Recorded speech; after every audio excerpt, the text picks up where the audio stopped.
모든 뉴스를 탐구합니다. 김준일의 뉴스 탐구생활. 네, 화제가 되는 이슈를 깊이 있게 파헤쳐보는 뉴스 탐구생활. 세상 모든 것이 궁금한 남자 김준일 뉴스탑 대표 나와 계십니다. 안녕하십니까? 안녕하세요. 오늘은 청와대 개편안. 네, 청와대 개편안 가지고 왔습니다. 윤석열 대통령이 일단 대통령 당선인이 청와대 개편 준비하고 있고, 개편안 이제까지 나온 내용부터 한번 살펴볼까요? 예, 뭐 다 아시는 내용일 수도 있는데 정리를 한번 하면은 일단 청와대라는 명칭을 쓰지 않겠다. 예. 대통령실 이렇게 쓴다라는 거예요. 근데 이제 미국에는 화이트하우스 뭐 이런 거 있어서 한국에는 블루하우스. 그래서 예. 공무원들 문건에 BH 보고 뭐 이렇게 블루하우스 줄여가지고 그게 이제 없어질 것이냐. 저는 개인적으로 그게 좀 궁금하더라고요. 어쨌든 대통령실 하면 DS가 되나요? 그러면 뭐 프레지덴셜 오피스. 프레지덴셜 오피스 뭐가 될지 모르겠습니다. PO가 되나요? 예, PO 박스 생각나네 갑자기. 플레이오프도 있고요. PO는 뭐가 될지 모르겠습니다. 어쨌든 그렇게 하기로 했고요. 가장 핵심적인 거는 지금 청와대를 지금 옮기겠다. 광화문이냐 오늘 뭐 어제 오늘 계속 나오는 건 용산. 방금 김은혜 대변인이 확실하게 정해진 건 무조건 옮기겠다는 거예요. 청와대로는 지금 청와대는 절대 가지 않는다. 이게 지금 아까 방금 전에 말한 내용입니다. 우리가 지금 방송을 하고 있을 때. 그 얘기도 저도 봤는데 시간이 너무 없어서 그렇게 그 취임식 날 밖에 나오는 게 가능할지 여부가 저는 좀 궁금하긴 해요. 그러네. 바꿀 게 너무 많거든요. 어쨌든 뭐 그거 하나 또 하나는 이제 조직 개편이 있는데 한마디로 하면 슬림화 하겠다라는 거고, 그중에서 가장 눈에 띄는 거는 민정수석실 폐지하고 수석 비서관제도 폐지하고 제2부속실 폐지하고 수석 비서관제도는 일단은 뭐 민정수석, 정무수석 있잖아요. 수석이라는 게 붙자 다 비서관이거든요 원래. 근데 거기에 수석이다라는 건데 그거를 지금 안 하겠다라는 거예요.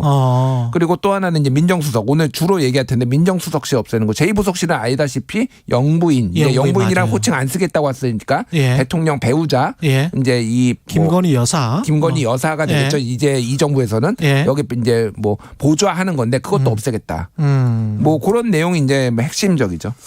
청와대 이전부터 근데 이야기를 해보면 잠깐 이야기를 해보면, 왜냐하면 지금 문자들이 오늘도 계속 그 이야기를 했었거든요. 이전에 김준일 대표 오시기 전에 김은희 님이 청와대는 그 자리에 그대로 두세요. 세금 낭비입니다. 김은희 님은 청와대 그냥 세종시로 가세요. 이런 제안도 하셨고, 0795님은 리모델링을 해서 효율적으로 하면 되지 않을까요? 그러니까 지금 최강시사 청취자 상당수가 왜 청와대를 옮겨야 하느냐. 근데 청와대를 옮겨야 하는 이유는 윤석열 당선인에 따르면 지난 1월인가요? 제가 인터뷰를 보니까 국민들과 소통하기 위해서 청와대를 옮기겠다. 그게 이제, 그리고 지금 계속 나오고 있는 이야기도 국민들과의 소통을 위해서 청와대를 옮겨야 된다. 그게 이제 핵심이었잖아요.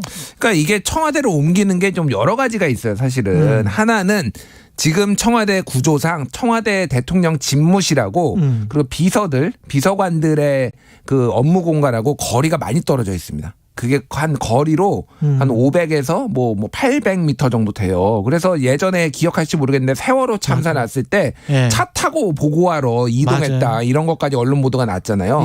근데 뭐 이를테면 미국 같은 경우에는 그냥 같은 공간에 있고 대통령이 문 열면은 바로 비서관들이 있거든요. 그러니까 이렇게 해서 요렇게 한 공간으로 하겠다라는 건데, 그러면은 사실은 기존에 있던 청와대를 바꾸면 되거든요. 공사를 하면 되거든요. 저도 그 생각.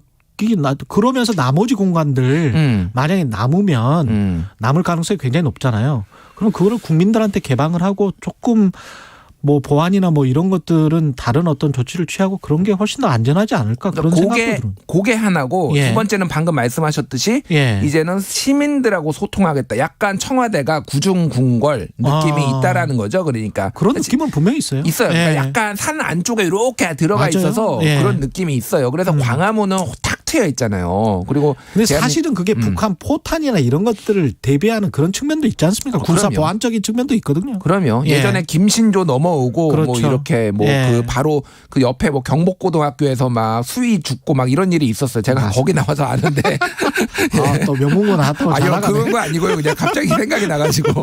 그러니까 그런 문제들이 보안 문제가 있는 거는 사실인데 예. 광화문이 너무 취약한 거죠. 그러니까 그래서 용산이 나온 건데 용산은 다 해결이 돼요. 지금 예를 들면은 뭐 광화문의 단점을 먼저 말씀드리면은 일단은 고층 건물이 주변에 너무 많아요. 너무 많지. 그러니까 지금 정부 청사나 아니면 제2청사로 불리는 외교부 청사를 쓰겠다라는 건데 방탄유리로 다 바꿔야 돼요. 일단은. 그렇겠습니다. 예. 예. 방탄유리를 다 바꿔야 되고 또 하나가 뭐냐면은 지하 주차장에서의 테러 가능성이 있다라는 거예요. 지하 주차장이 굉장히 넓거든요. 지금도 복잡한데 지하 예. 주차장 거기. 예. 그건 것도 있고 뭐 옆에 세종문화회관부터 해가지고 이런 문제들이 있고 또 하나는 거기에서 그게 청와대가 그러니까 대통령실이 들어서면은 100m 거리가 예. 집회 시위 못 하거든요. 예. 그러면 그런 부분 오히려 뭐 시민들한테 불편 끼치는 거 아니냐. 그거를 일거에 그리고 또 하나는 지하 벙커. 그러니까 지하 벙커는 만약에 광화문으로 옮기더라도 청와대 거를 쓸 가능성에 대해서도 검토를 하고 있었어요. 왜냐하면 새로 뭔가를 파는 게 너무 어렵다. 그렇죠. 깊이 파는 게. 그렇죠. 그러면 이중 낭비다. 뭐 이렇게 해서 이거를 일거에 해결할 수 있는 게 용산이었다라는 거예요. 지금. 국방부에는 지하 벙커가 있으니까. 국방부 지하 벙커 있고 그리고 이를테면 그 주변에 고층 빌딩 없고. 예. 근데 그러면은 구중 궁궐 느낌은 거기도 마찬가지거든요. 거기도 한참 들어가야 돼요. 한참 들어가야 되고. 예, 국방부 출입기자실도 한참 들어가야 되고. 예. 예. 그러면은 그리고 사실 사람으로 따지면은 예. 오히려 그 이를테면은 청와대 주변에 삼청동 뭐 이런 데가 더 많아요. 거기에 뭐 이렇게 쇼핑하러 오시는 분들도 있고 카페도 있고 뭐 그 총리 공간부터 그렇죠. 해가지고. 예. 근데 거기는 오히려 더 어떻게 보면 인적이 드물어요. 대로변이고 인적이 좀 드문 곳입니다. 그리고 바로 앞에 이제 용산 미군 기지가 있기 때문에 낮에 갈 때도 약간 좀 무서울 때가 있어요. 거기는. 그러니까요. 예. 그리고 거기 앞에 도로 좁거든요. 그렇죠. 엄청 막힐 겁니다. 만약 대통령 거기 2차선밖에 안 되네. 2차선밖에 안 돼가지고 예. 뭐 이런 저런 거를 하니까 장점이 광화문 시대의 장점이 다 없어진다. 뭐 그 보안 문제나 이런 건 다 해결이 되는데 그래서 지금 굉장히 어저께 지금 뭐 이제 가가지고 측정도 하고 막 그랬다고 합니다. 국방부에 가서? 예, 국방부에 가가지고 그러니까 뭐 그런 것들의 유력 검토는 맞는데 고민이 깊을 것 같아요. 근데 어쨌든 나오고 싶어 한다. 왜 나오고 싶어 하나? 뭐 이거에 대해서는 모르겠어요. 그러니까 명분은 이제 국민과의 소통인데 그 다음에 뭐랄까요 행위를 좀 보고 국민과 소통을 진짜로 하면 그건 좋은 일이고요. 좋은 일이죠. 예, 그래서 이제 그 명분에 맞는 행위가 이루어지는지는 좀 더 봐야 되겠습니다. 판단은 그 뒤로 미뤄야 될 것 같고. 그러니까 뭐 일부에서는 뭐 예. 풍수지리 얘기도 있었는데 그거는 옛날부터 유홍준 전 문화재청장도 얘기를 했었잖아요. 옛날에 그렇죠. 광화문 시대 얘기를 하면서. 너무 그런 쪽으로는 우리가 관심 갖지 말자. 아니 그러니까 저도 예. 그러니까 그런 예. 거는 조금 과도하게 관심 끊자는. 근데 예. 그런 얘기들이 과거에도 있었다. 예. 뭐 이 정부 들어서 처음 나온 건 아닌 그런 뭐 여러 가지 배경들이 있습니다. 예, 조직 개편과 관련해서는 이제 민정수석실 주로 말씀을 하실 텐데 청와대 조직이 원래 어땠습니까? 청와대 조직이요. 예. 너무 많이 바뀌어가지고요. 모르겠습니다. 이게 그러니까 보통 이제 청와대 조직을 얘기할 때 예. 일실 뭐 몇 수석 뭐 비서관 이렇게 얘기를 하잖아요. 그렇죠. 그래서 비서실장이 최고. 예. 그러니까 이게 1실이 됐다가 3실이 됐다가 예. 4실 문재인 정부 때 4실까지 됐어요. 예. 그리고 지금 그리고 수석 비서관도 예. 몇 수석, 뭐 9수석, 8수석, 7수석 이렇게 계속 바뀌어왔고요. 정부 때마다. 부수석까지 있었어. 예. 그러니까 지금 대표적으로 보면 이렇게 보시면 돼요. 지금 각 정부마다 한 번씩 다 없앴다가 다 새로 만들었어요. 예를 들면은 김대중 정부가 출범하자마자 민정수석실 폐지했거든요. 예. 근데 1년 반 만에 다시 만들었습니다. 그리고 노무현 정부는 정무수석실을 안 만들었어요. 당청 분리를 하겠다. 예. 근데 정무팀장을 겸하는 대통령 정무비서관직을 신설을 해요. 1년 반 뒤에 없앤 다음에. 그리고 이명박 정부 같은 경우에는 그러니까 예를 들면 정책실, 비서실 이런 거를 3실이 있었는데 이거를 1실로 대통령 비서실로 1실로 통합을 해요. 근데 이거 정책실장 나중에 또 만듭니다. 2실로 다시. 예, 다시 만들어요. 예. 2실로.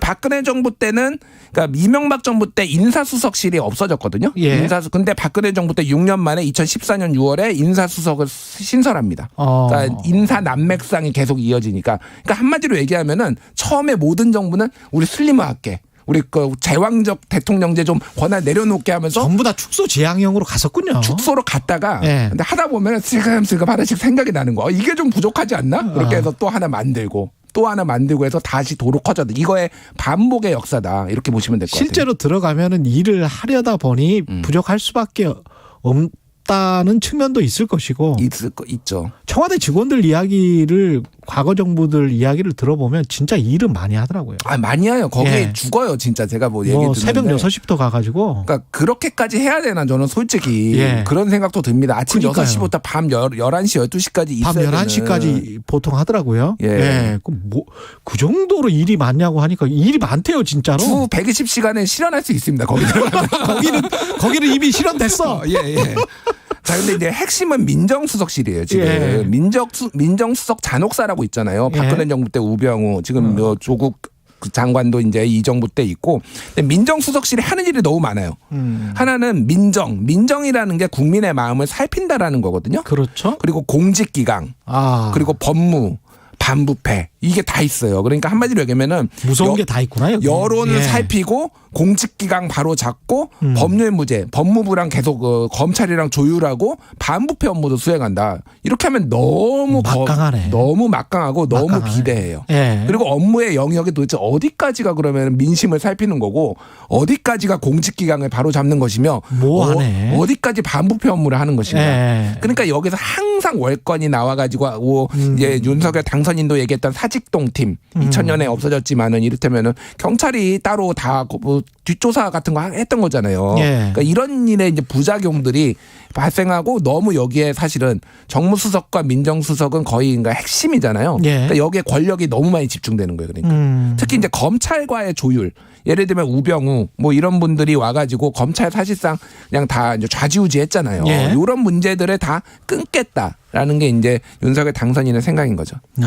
근데 이게 다시 뭐 혹시 검찰로 권한이 다 넘어가고 혹시 그래도 검찰총장 출신이니까 민정수석실이 원래 필요 없었던 거 아니야? 뭐 이런 어떤 의심을 하는 사람들도 있어요. 뭐 그런 의심을 하는 예. 분도 있고 뭐 예. 그게 합리적인지 여부는 모르겠으나 뭐 할 수도 있죠. 그러니까 예를 들면은 굳이 민정수석이 안 하더라도 눈빛만 봐도 윤석열 대통령의 눈빛만 봐도 다 알 것이다. 뭐 이런 얘기도 하고 있는데 예. 저는 그러니까 제가 지금 하는 거는 뭐 이를테면은 공직기강 이거는 이를테면은 지금 뭐 특별감찰관이 한다라고 본다라면은 나머지 기능들을 뭐 어떻게 할 것이냐. 요것들이 지금 어떻게 나눌 것이냐가 좀 관건인 것 같아요. 그렇습니다. 예. 예, 권한을 나누고 또 어떻게 보면 또 정부 부처도 권한이 중복돼 있고 그다음에 예산도 중복돼서 쓰는 것들이 많잖아요. 예.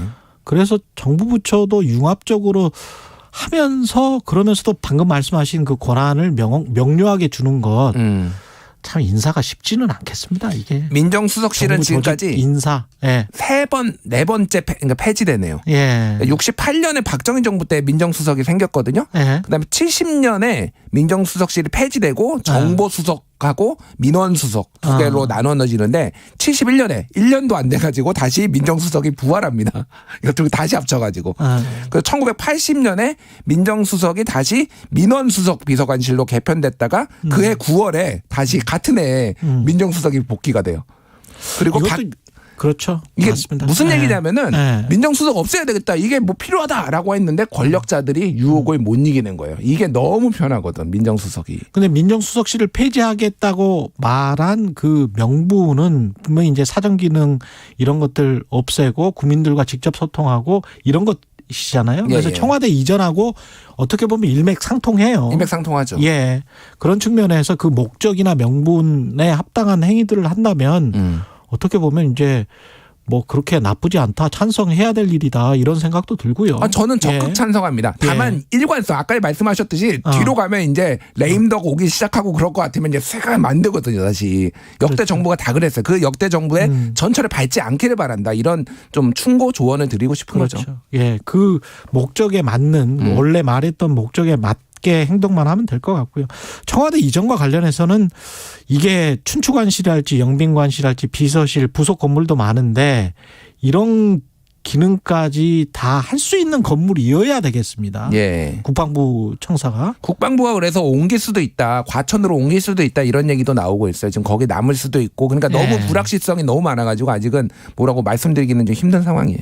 근데 영빈관이나 이런 거는 뭐 춘추관 출입 기자들이야 뭐 의자만 있으면 되니까요. 근데 이제 영빈관이나 이런 거는 청와대라는 상징성, 외빈들이 왔었을 때 어떤 뭐랄까요, 규모, 그 다음에 어떤 역사성, 상징성 이런 걸로 봤을 때는 좀 아쉽기는 하다. 그죠? 그러게요. 예. 그런데 또 하나는 거기 국방부가 있으면은 영빈관 옆에 국방부가 있는 것도 조금 이게 군사정부도 아니고 이게. 그렇죠. 약간 좀 그러네요. 이래저래 좀 고심이 좀 깊어지는 상황인 것 같아요. 고민이 좀 예. 있네. 경호 문제와 관련해서도 사실 좀 고민스러울 거고요. 그렇죠. 예. 알겠습니다. 그 청와대 개편 성공한 대통령이 나왔으면 좋겠는데 예. 성공할 수 있을까요? 저는 성공 가능성이 높다고 봅니다. 예. 왜냐하면은 이 정부에 대한 기대치도 낮고요. 생각보다. 그러니까 실제 기대 수준이 낮기 때문에 예. 성공할 그것도 맞는 말이에요. 맞아요. 예. 기대 수준이 높으면은 그거를 달성하기 위해 무리를 하는데 오히려 자기 스탠스대로 뚜벅뚜벅 갈 수 있다. 예. 저도 비슷한 생각이에요. 예. 기대 수준이 오히려 52%로 낮으면 역대 정부보다 그러면 훨씬 더 일을 잘한다라고 칭찬받을 수 있어요. 예. 예. 김용규님, 청와대 이전 공약 안 지키셔도 됩니다. 다른 중요한 공약들을 이행해 주세요. 현승일님은 청와대 넓은 부지 잘 활용하시길.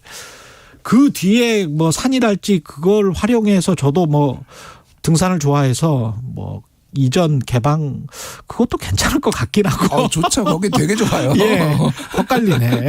헛갈려. 예, 오늘 말씀 감사합니다. 예. 예, 지금까지 김준일 뉴스톱 대표였습니다. KBS 1라디오 최경영의 최강시사 듣고 계신 지금 시각은 8시 46분입니다. 이 시각